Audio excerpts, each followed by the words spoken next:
Going from 9 minutes. Go to 5 minutes. Is everything online? Let me check.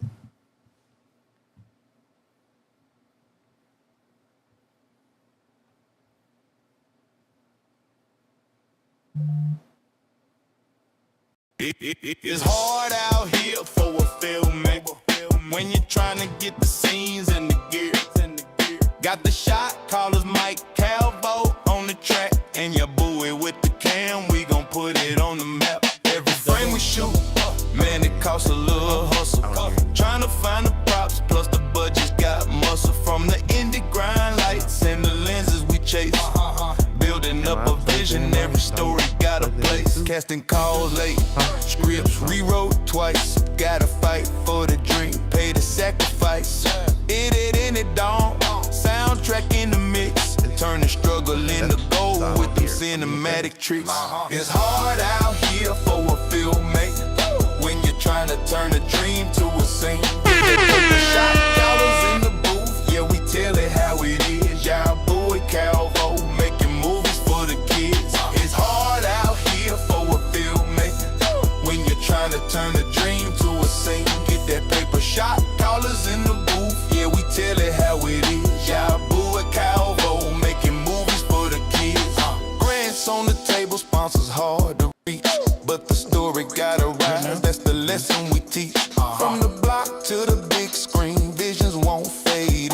Independent hustle, every classic homemade. We ain't waiting on a handout, built it from the ground. Symbolism in the shots, every frame profound. When the credits start rolling, you gon' feel what we say.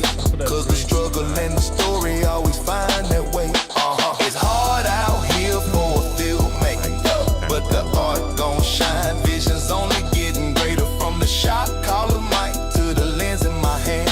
We create, we inspire, we forever take a stand.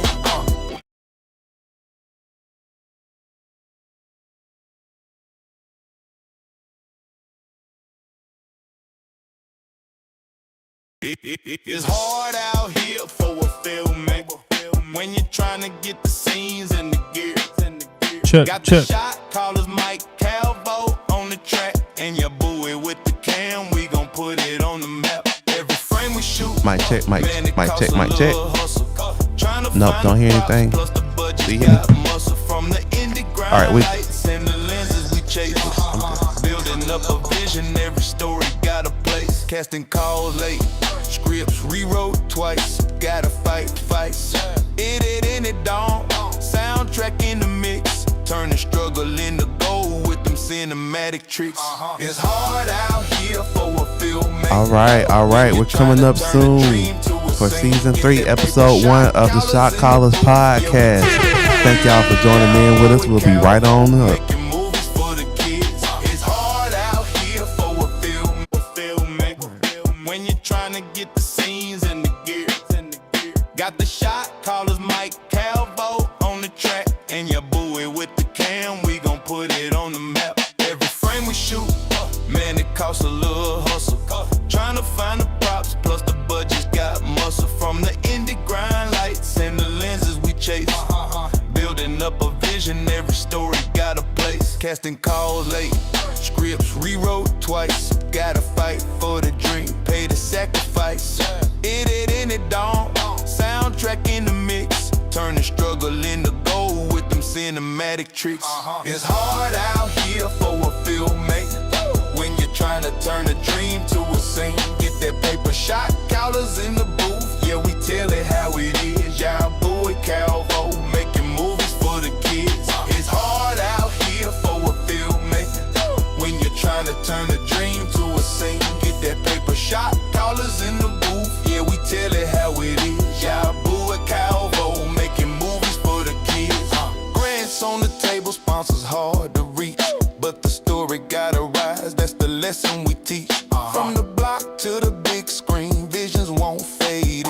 Independent hustle, every classic homemade. We ain't waiting on a handout, built it from the ground. Symbolism in the shots, every frame profound. When the credits start rolling, you gon' feel what we say. Cause the struggle and the story always find that way. It's hard out here for a filmmaker, but the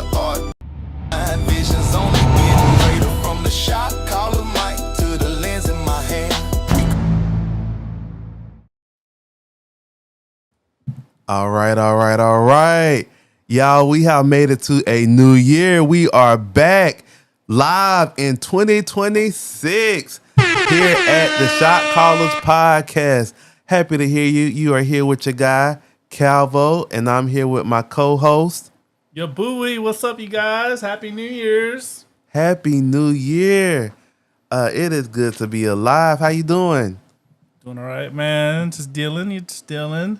I know this is really like my first time seeing you all year too. How was your holidays? Everything went well? Man, it was great, man. Got to spend time with the family a little bit because I had all those photo shoots and stuff. But for the most part, yeah, I get to spend time with the family a little bit. So that's always great. That's good. Yeah, I took I had 2 weeks off from work, so I really took that time to kind of do the same. Spend time with family, get caught up on some much needed rest, which. If you know me, that was something new because I never rest. I'm like a vampire out here in these streets. But that was really, it was good. So I really enjoyed that time. But I'm happy to be back up, rocking and rolling. Got a lot of good stuff on the way, preparing for what's to come. So, yeah, I'm excited to be back here with you. I'm excited for you, bro. That's also awesome. What are we doing tonight, man? What are we doing tonight? So tonight, we have another special guest to kick off our season 3. That's crazy, man. Season 3. Season 3, episode like 30 something. You got to keep consistent. Season 3, episode 1, with one of my guys who has just been top tier in the community with just all forms of entertainment, community work, and everything, and someone who I look to as a brother and someone, we both had the pleasure of working with. And so I'm excited I'm going to let you finish the introduction, but bring on our special guest for tonight. Yes, sir. We're bringing on this multi-talented DJ, filmmaker. Multi-everything. Bringing famous people to Pensacola. That part. Let's go ahead and just bring him on right now. Let's bring on Mr. Frank Broughton. What's good? What's going on, fellas, man? How y'all doing? Man, we're doing great, bro. Doing great. How you doing tonight? I can't complain, man. Just out in the city, showing some support, man. One Doing thing, what Frank. I can. One thing I got. One thing Frank is gonna do if he don't do nothing else, he is gonna support. And look, I just gotta give you some for that, bro. You already know. I appreciate it. I'm not at much, but what I can be at, I will be at. That's for sure. Yes, sir. Yes, sir. Yeah. So what you got planned for 2026, man? I know there's a lot of things on the horizon. What you got going on, bro? For starters, I got with another, dope filmmaker. I ain't gonna say no names, your boy, but we're gonna do a series. We're gonna do a little short, a short film series that's gonna open up a multiverse. Hopefully, knock on wood. I got some fake wood around here. We're gonna knock on that to get that going. But it's just I plan on coming full circle with a lot of different things. Even bringing some of what I put on the screen on stage as part of it. So I want to entertain the masses. I'm still working with the city of Pensacola to bring this to the kids, in another way, because don't get it twisted. I love football. I love basketball. I love sports, but there's so much more talent in Pensacola than just sports. That part. So I want to, kind of nurture that because in mass, they don't have access to. So I kind of want to bring that to the city. The city of Pensacola has been very open to the idea. So we'll see what we do. That's what's up. And then tell people about your journey through like filmmaking and the whole industry, because man, I didn't even know a lot of this stuff about you until like the past year, bro. I didn't know. I was like, oh, really? Frank Broughton's like connected like that? So tell us a little bit about your journey of filmmaking, your work that you've done in different shows and everything. All right, so I mean, let's take it all the way back. Let's go back, man. I started in entertainment in 93, 94 as Oh a wow. DJ. I mean, I still DJ to this day. Some of y'all know me that as such. I'm 14 years old. I got, a little spot at this bar here and that bar there. But that was the summer before high school. High school rolls around. I got 2 football classes, right? 2 football classes don't necessarily work out on a schedule at the same time. So I got a choice of 3 different classes, and one of them was drama, right? All right, cool. Drama had 29 girls and 1 guy. That's where I needed to be as a 9th grader, right? So, I mean, and then on top of that, it was a fun class. I was always interested in entertainment anyway. So let's fast forward to like 97, 98. I got with Picard. Leroy Williams put me on stage, man, in this show called Love Ain't Got Nothing to Do With It. Hmm. Tommy Gunn, as a matter of fact, who just drove by, like literally right then as I was saying that, was actually in that play with me back in the 90s, back in the late 90s, bro. Dang! Shout out to Leroy Williams and Tommy Gunn. Shout out to them. Yes, most definitely, most definitely. Now let's fast forward a little bit more. DJing has put me in a bunch of different places. So I'm in Oregon now at this point in time in my life. So we're looking at mid 2000s, and I'm DJing for Nike. I'm DJing for Adidas. And people are, noticing, well, I need a DJ for this. Can you do sound for that? Do you know anything about anything else? And, I'm running down what I do know as far as lighting and sound. And I was like, oh, well, I can use you on a commercial. All right, cool. Do a Nike commercial. End up doing a Microsoft commercial. End up doing a bunch of other independent commercials. If you want to go there, I end up naked on the indie flick, man. Full frontal. Oh, Just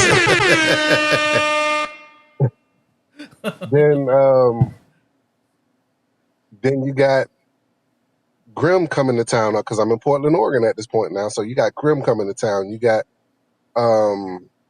Leverage already shooting. So now I'm starting to get plugged in with these guys that's on through the film community there. So I'm doing guest spots on Leverage. I'm doing guest spots on Grimm. Helping out with sound, helping out with lighting, helping out with rigging. And just watching, learning, observing everything. Mm. But in return, I'm meeting a lot of people by doing so. People like Paul Allen, who at one point in time was the 3rd richest man in the world, bro. I mean, he's connected. And when we connected, like if I called him, he would call me back. I'm like, oh, wow, this is real. But that was the launch pad to now, a Chocolate Covered Christmas Carol just passed. And we had Darren Henson from, I don't know, he's a what is it? He teaches people to dance. So the NSYNC Bye Bye Bye video, choreography. Yeah, he does choreography. I'm not a dancer anymore. So he does that. And he's on TV shows like Family Business on BET, in movies, and, Stomp the Yard, a bunch of other stuff that I just can't even rattle off the top of my head. I met people like Shel Purcell, Tamika Scott from Escape, Willie Taylor from Day 26, Lil G from Shy. Oh man, and if DJ Khaled. Right. I mean, I can go down the list, but I mean, you get it. We just have fun out here. Man, that was a dope play you put on, bro. Man, I wish we could have a whole bunch of planes of that all over the country, because that was so dope what you put together there, bro. How was your experience like putting that together? It was, I do this all across the country. So we're all across the Southeast, not all across the country. So let me say that, I speak all across the country, but as far as plays, I do that all across the Southeast. It, for me, is more, for me, it's a thing where I lost my mom and my brother in 2020. And this was their favorite holiday season. So that's a labor of love for me. But it's stressful. It's a lot of logistics is crazy, but I got wonderful people like Mark Raby at Encore Theater in Birmingham that kind of spearhead a lot for me. Let me be clear, it wasn't just me. None of this stuff is done by myself. It's not. I got people like Mark Raby. They come through for me. So, Oh, Jeff Sharp at the Sanger Theater. Oh man, look, Shout he out to comes and flex Jeff. so much. Oh, and with plays, bro, you only get one chance. Movies, we have the advantage of going take one, boy. take two, take three, take four. Not plays. Hey, once that curtain opens and that light hits, it's it. It's go from there. Exactly, It's man. go. That's what's up, man. So, what do you think is like the I guess you kind of working in the background. What's the biggest thing you could tell like any future filmmaker that's trying to make it out there? Don't move off of emotion, man. It's got to be logistics. That's it. It gets stressful. Everybody knows it gets so stressful, and you just want to throw everything and say F this and F that and F you and everything, but you can't because you're that close to that breakthrough at all points in time. You're that close. Yes, sir. So understanding that is right behind the stress. It's right behind the stress. That's what's up. So, do you think it's more stressful doing theater or doing film? Ooh, ah, they both got their points, man. It's the same amount of stress in a different way. It's the same amount of stress in a different way. The upside with theater is you just have to make the best of it when once that curtain opens. Mm-hmm. With film, you have to make the best of it in the editing room. So That's true. it's like I said, it's two different beasts. It is two different beasts. So, even with you doing DJing, right? So, you was like DJing, theater, and film. You really are very involved with all of the different types of arts, right? So, and we know just from just talking here and doing film and stuff that art is a way of like really moving people, right? So, if you had to pick one of the three to Mhm. really just kind of like settle with how you connect with the people, which one would you pick? I pick. Ooh. I know it's I can tell you it wouldn't be DJing. I can tell you that. okay. That's the one that's an easy go. Um, uh, probably film. Probably film. Was money no object? Let me ask that. You said it was money. I did not know. Look, we Yeah, didn't put like money in the. okay, yeah, it'd be film then. If It'd be money was film. not, if money was not a factor in it, which one would it be? Yeah, say it would film? be film. It would be film. Yep. What's your favorite part? So, and then what you would.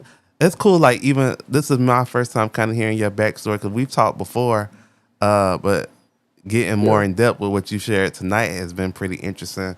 So I know you are a man of many talents. So you've been in front of the camera, behind the camera. Is there a specific role in filmmaking that you like more than the other? Because you're a writer too. I don't know, directing and writing. Directing and writing, probably. My problem is my ideas when I write don't necessarily match my wallet for directing. I get that. I get that very much. You know. So I mean, even though I know people on the, I got friends that have done special effects for films like Avatar and and Black Panther. Even getting them on my budget, with my hey look, in between your like real paying gigs, can you handle this little bit for me? It's still my ideas way outweigh what my wallet says I can handle. Another thing I I feel like that's all of us, especially in this time. Like me and your boo was kind of talking. I think at one point in time is if we try to make movies to fit our budget now or our budget tomorrow. So uh, do you write for now or do you write I for always tomorrow? say so. You always what? I write like I got Marvel money. I look in my mind. I'm writing like I got $1 billion budgets, and then I just got to cut. I got to cut back on the back end. But my whole thing is, if I'm writing for this, and I get stuck in writing this, or I get stuck in the mindset of directing for this, if I do, now I'm not gonna say if, but when I do get that budget, am I gonna still be stuck there? And I don't want to be stuck there. I got, I got a Christmas movie I wrote like 2 or 3 years ago. Hmm. I'm revamping now. I just got finished revamping it because I got an offer for, a celebrity to direct it.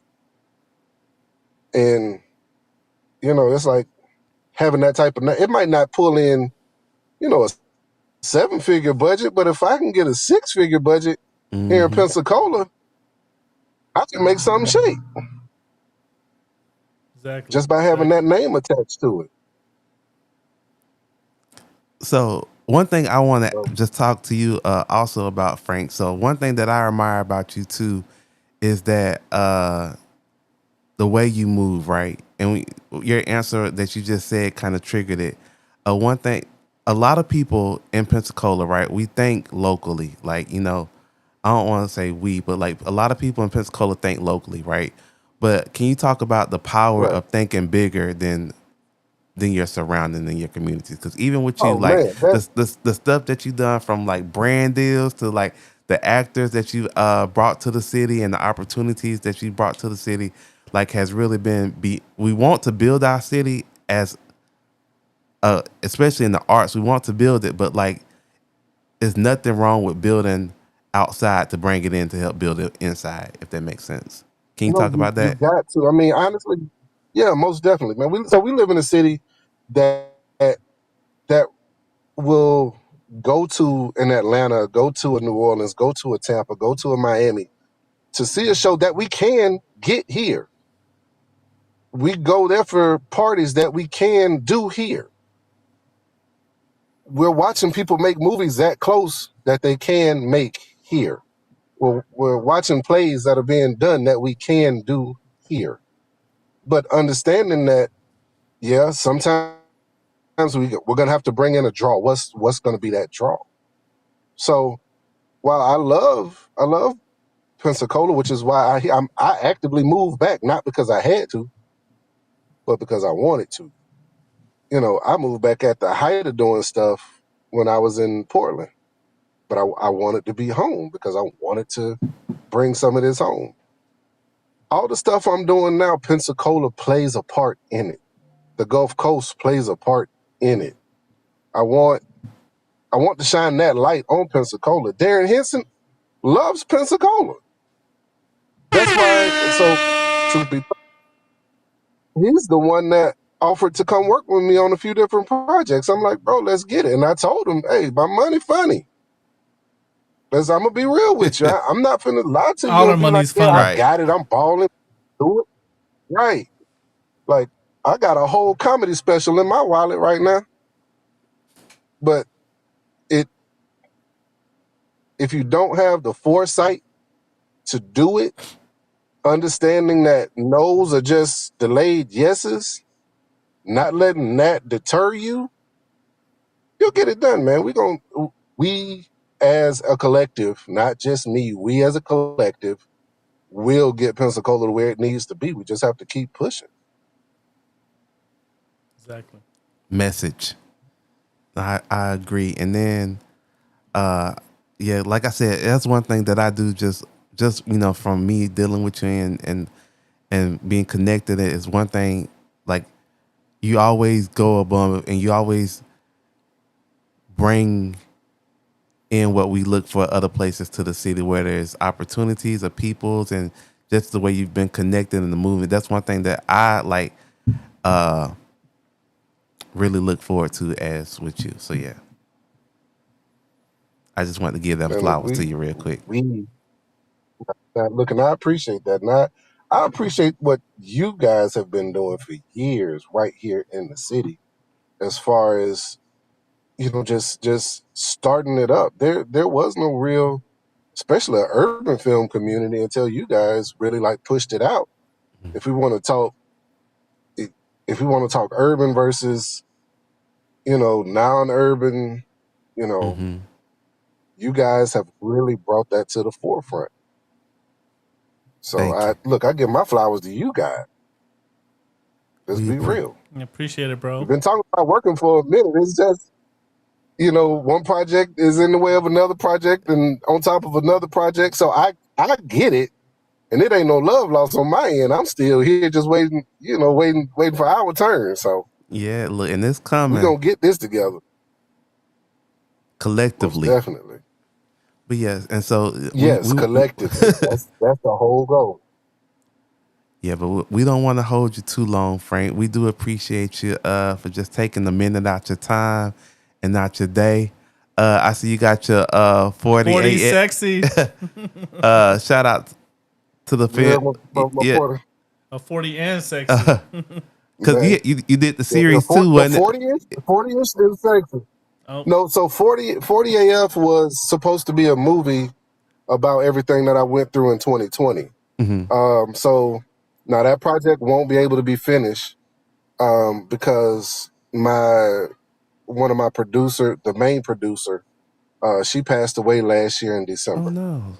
But we had people like Jazzy Faye in it. We had um, Jamal, who played Biggie in the movie Biggie. We had, who else did we have in that daggum thing? I don't know. I had a few people in there to come through and help out. We shot that in Birmingham. I mean, we shot part of it here, but for the most part, it was in Birmingham. But that probably won't come out in its entirety. I had Kenny Bartow, who was a part of the Justice League, who won a Grammy with Mary J. Blige doing the soundtrack for me. I mean, it was supposed to be something special. And it is. It still is. It still is. It still is. Worst case scenario is it was an experience that I'll never forget with some, awesome friends and, just the time had, plain and simple. For sure. But again, we thank you for joining in and tapping in with us honoring us with your time tonight on the podcast. This Man, is look, to thank this y'all. is us publicly saying, hey, collectively, we coming together soon. So y'all be on the lookout. yes, sir. Please be on the lookout. All right. All right, bro. You have a good one, Frank. Thank you. Thank y'all. Y'all be easy. Hey, love y'all. Love you too, Love bro. you too. Love you too, man. All right. Be safe out All there right, at man. 1216. All right. Yeah, most definitely. We in there with Tommy tonight. Oh, turn up. All right, y'all. All right. right. Bye. Yes, sir. Oh, my bad. But that was very profound what he said. That was. No's are just delayed Like yeses. yeses.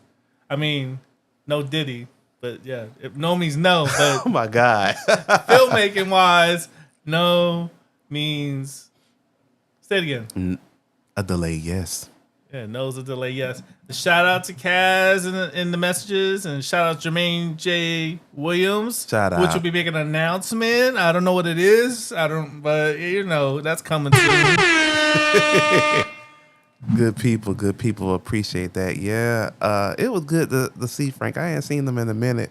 But definitely one of the most down people I know. So I mean, he came Yeah. in here jumping jewels. Like even like I said, the man vision for just the projects and the way he goes about stuff is definitely something it inspires me in the stuff that I do. And I will say, Frank, when I first started Culture Fest, right? So, hey, shameless plug, y'all.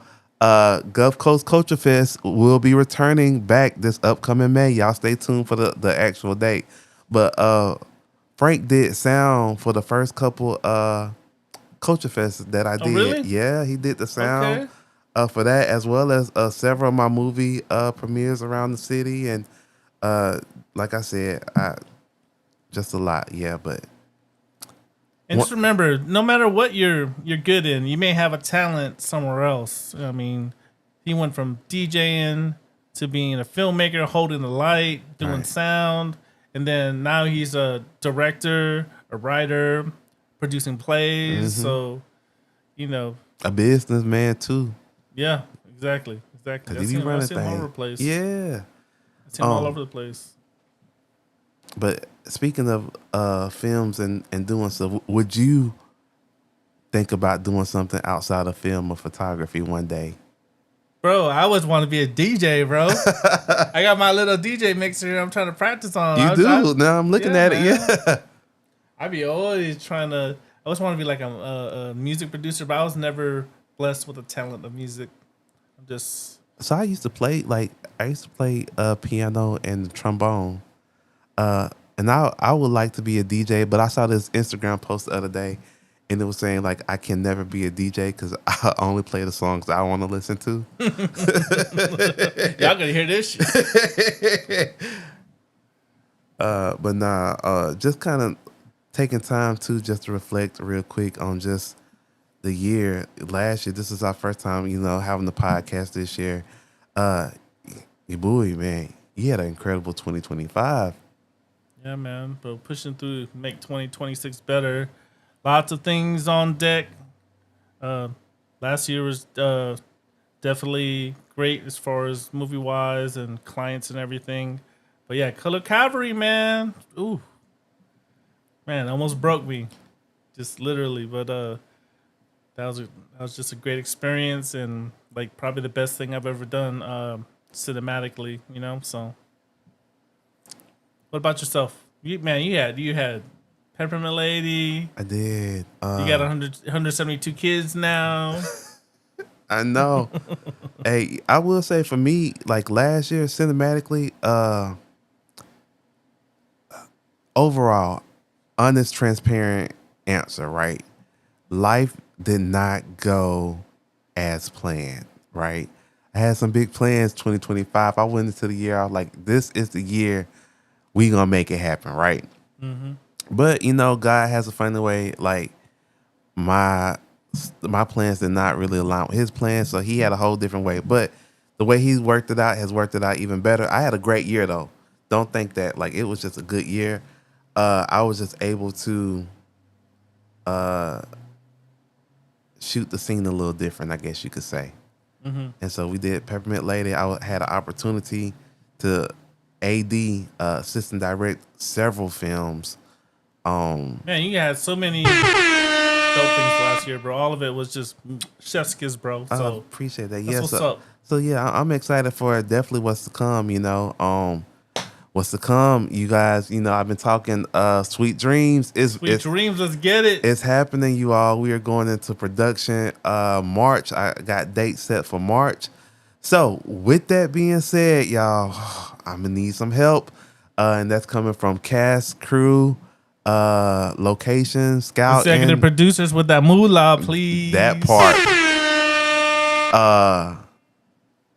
Any way that we can get help in, because one thing that Frank also brought out when we had him on is he was just talking about I do a lot. He might be the face of it, but it takes a team to make stuff happen. Oh right? yeah, definitely. And I believe in like with film we talk about all the time. Film is collaborative. Like you might see the name of the director, but the director wasn't the person who did everything. Like in order for the real magic to happen, you gotta be a team behind it. So we're in that stages of now. I'm just building out that team, trying to make some changes and some magic happen. And so yeah, so for me, I feel like outside of school work and all my 50 other 11 jobs, I really have just been spending a lot of late nights just kind of like diving into it, You right? still at the pharmacy? I'm still there. Oh Lord. Yeah, so I am. I was there too. Yeah, so I'm a man. I do a lot, and so yeah. But I will say, going into being a first time film. Well, no, I'm not a first time filmmaker because I've done it a lot of times. But first time feature length film, it feels different than when I made my first short film. When I made my first couple short films, however many short films. When I make a short film, right, I write a script, I call people, we just do it, right? And I feel like for making the feature length film, you would think it would be that easy, but it's not. It's just, I feel like it's a lot more logistics that go with it, you know? A lot more days you have to shoot. Yeah, because for this one, man, pushing it. I'm aiming for 9 days. It should really be like 14, but we aiming for consecutive. Yeah, I say 9, but it's really 8 because I got to put one dead day in the middle. Yeah. So what's the page difference? So for 10. the people out there, 10. So yeah, so shooting a short film, right? I can shoot like 1 page a day, or like 2 or 3, 4 pages a day, right? Maybe 3, right? A day. Shoot 10 pages And a day. That's my. That's what I'm. You got it, bro. You got it. That's what we aiming for, you know, because I'm trying to get it. So the thing is, when you work a 9 to 5, peeps, shooting the film, you have to pay your bills. So I feel like we talk about it here on the podcast, right? As independent filmmakers, you are working the job to make and pay the bills. Our goal is to eventually be to a point where we can make the film to pay the bills, right? But some people, you know, have it made where they could just leave full time and just go do it, right? Others like myself and well, you as well, because you have your business that you run. You still have to like find income to finance your way of life and your films, right? So a lot of times people who do films, they shoot weekend for weekend, right? So you could break up a shoot and shoot in consecutive weekends where, you know, we work throughout the week, we shoot on the weekend. Nothing wrong with that. A lot of filmmakers do it. You do what you have to do to make it happen, which doing that, it can go months at a time, right? I just feel like personally with me, and I've worked on several films where we shot consecutive weekends, right? But I just feel like as a filmmaker, me personally as a filmmaker, I would rather find a time where we could shoot it all out at once, as opposed to having to shoot it out weekend for weekend, right? Because it's a lot asking people to give up their weekends when they already working the job, right? Oh yeah, exactly. As opposed to having people that would just, you know, maybe take off a day or so from work and just shoot it out, you know? Exactly. I like consecutive days as well because you keep the flow. And then, the energy stays kind of high. Yeah. Instead of trying to refine it out every weekend, that's kind of tough. And then it just gives you more time for excuses like, oh, can't make it. So, you know, something always pops up. So consecutive days is a lot better, especially weekdays. If they block that day off for you, it's just a lot better to shoot that way. So It is. You know, it's pros and cons to it. Cons with us being here and not being in a city where like film is prominent, it's harder to get people off work. yeah. Because a lot of people, even behind the scenes, have day jobs where they work. You know, we all are, in, like I said, trying to make it happen. But until we get to that point, Yeah. you just, But as a filmmaker, this is like a hard stage in life, but one that I'm really excited about. I feel like you really just have to love the journey, love the process, and trust it, right?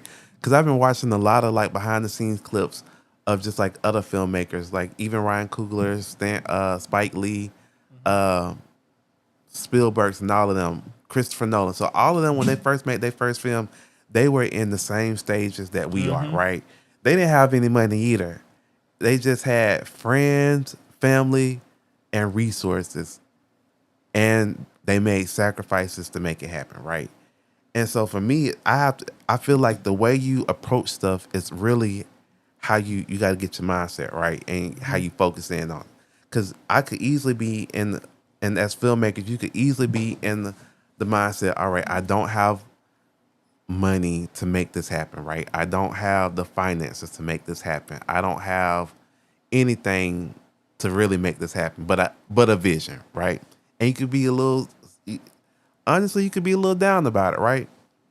But if you train your mindset to be like, okay, like one day this is gonna make an awesome story, and I'm gonna look back on this and think about, all the stuff we had to do and all the corners we had to cut to make this happen, and we're gonna smile about it, right? And I look at the directors who I admire talking about the times where they made their first film, and like I know specifically Spike Lee was like, "Hey, I ain't have enough money to shoot my first film, which was She's Gotta Have It." So we shot it in black and white. We couldn't afford color to shoot in color. We shot it in black and white. I couldn't afford family, so like I got friends to act in it. I got my dad to score the music. Like we edited it out to the best we could and put it out there. And to our surprise, it was well received. And that first film really set the tone for what was to come. Exactly. And now with technology, it's like they give you all the tools. The tools are not as expensive as it was back then. To bring a whole big camera that takes like a few people to operate. That's true. Now it's just a matter of I guess logistics is probably the biggest roadblock to making movies right now. That's time. Yeah, 'cause I feel like time, locations, just trying to logistically figure out not skeletons, but scheduling, locations, and finances. Because I will say the biggest difference between making a short film and making a feature, right? I could easily shoot out a short film as a passion project where like people, if I don't have the budget, I can feel more comfortable asking people to donate or volunteer their time and talents for us to shoot something over one day or 1 or 2 days, right? Versus 9 consecutive days. Yeah. Yeah. So Tough. yeah, well, 9 days you gotta you don't have. Morally, you have to pay people to compensate for their time and their talents and appreciation. Because at that point, they're working for you. Exactly. But we're gonna make it happen, peeps. So y'all send me some good vibes. Be on the lookout. We got some good stuff. You can follow, shameless plug. You can follow the Sweet Dreams on Facebook. We're on Facebook. You follow us on Facebook. You can follow Sweet Dreams Film on Instagram for more updates, casting calls, crew calls, and just overall just news surrounding the film. So yeah. That's what's up, man. Shout out to you, bro. And you're gonna make it happen. I know you will. Hey, it's gonna be good. Yeah, y'all be, I'm talking now just because I'm in those stages of, trying to figure it out. But y'all be on the lookout because, man, when this bomb drops, and I ain't saying this out of humbly so, I got some heat coming. And I know you do, bro. I know. It is, if you know me, I do a lot and I don't talk about my projects as much as I should. But I got some good stuff. But this is different. This is good. And I would love to have you all be a part of it so collectively we can make something even better. Exactly. And this is something you shot like a little, I guess, teaser, like right? It came out of that like a few years ago, right? That came out surprisingly. It doesn't seem like it's been that long, but it was 2022 when we shot that. Was that like right after the Sacred Days? It was right. Abdul was there and Chad was there. Yeah, right. It was right after we did Sacred. I think we finished that Sacred. We finished Sacred in the summertime, and we shot that teaser in, I want to say like October, November. So shortly thereafter, yeah. Man, that's a while ago. It came out dope. I appreciate that. I appreciate that. I was like, oh my God. And now you have a full feature script for it. Ooh. It's gonna be fire. It's gonna be a good time. You have any projects you looking forward to this year? I have some that you can speak I have about. One, maybe with that guest we just had on, and then I have some other, I guess, podcast projects. Okay. And then I have a man, I can't announce it till tomorrow. No spoilers. I have another project that we're another project. I can't say anything. Hey, y'all stay tuned. Yeah, very soon. Probably the next 12 hours or so. But yeah. And then just normal stuff, man. It's got, trying to make your Bowie Media better and better. It's got weddings booked and trying to do some podcasts, like different podcasts. And that's it, man. Just trying to grind out here. Trying to make more money with less work. It's always the goal. So I can spend more time with my family because I don't spend that much time with them. I want to, but gotta get this money, bro. So I feel that. Like, just being a creator, a filmmaker, photographer, just like the grind does not stop. no, Like, even when you at home, it just doesn't, But like you said, trying to work to get to that point where you can just my ultimate goal as a filmmaker, right? I had this conversation with a friend. I was like, when you think about people who really make it, they only work like probably 5 months out the year. Mm-hmm.